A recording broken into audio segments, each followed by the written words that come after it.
Kita akan masukkan makanan dalam van Ustaz Wisal.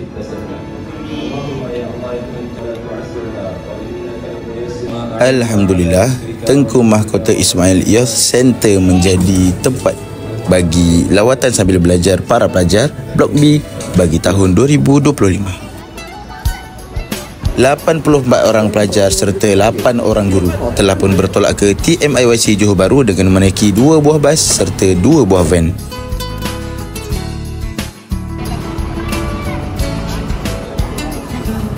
Pengkhususan pelajar pada hari ini adalah untuk mencuba sendiri sukan lasak, iaitu mendaki tembok serta papan luncur.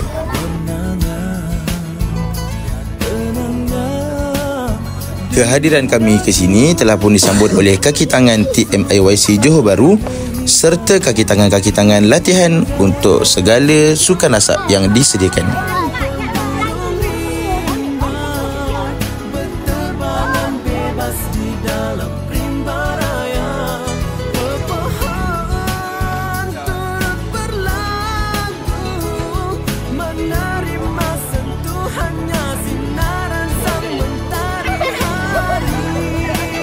Sabar. Kaki naik dulu. Okey,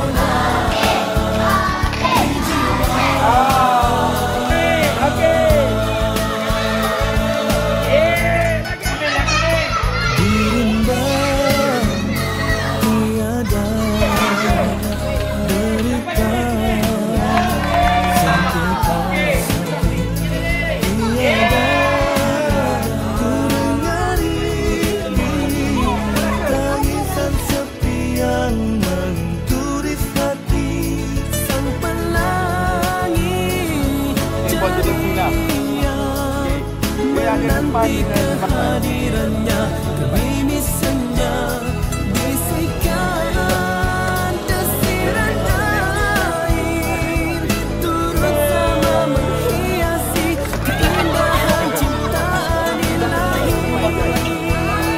Turun.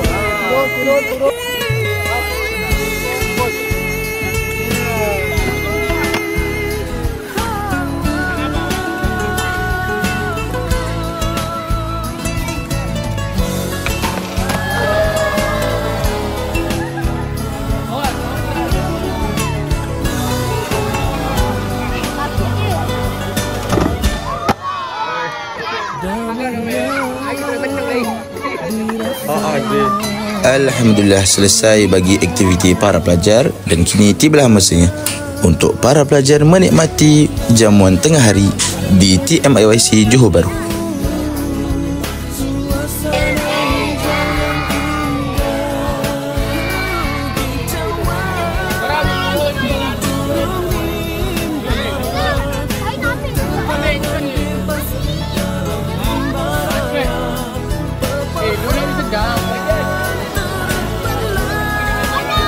Terima kasih kami ucapkan kepada ibu bapa yang sentiasa menyokong kami dalam melaksanakan pelbagai aktiviti buat para pelajar. Semoga usaha bersama kita ini memberi suntikan semangat buat para pelajar untuk meneruskan pembelajaran dan khususnya untuk menghadapi peperiksaan akhir tahun yang bakal menjelma.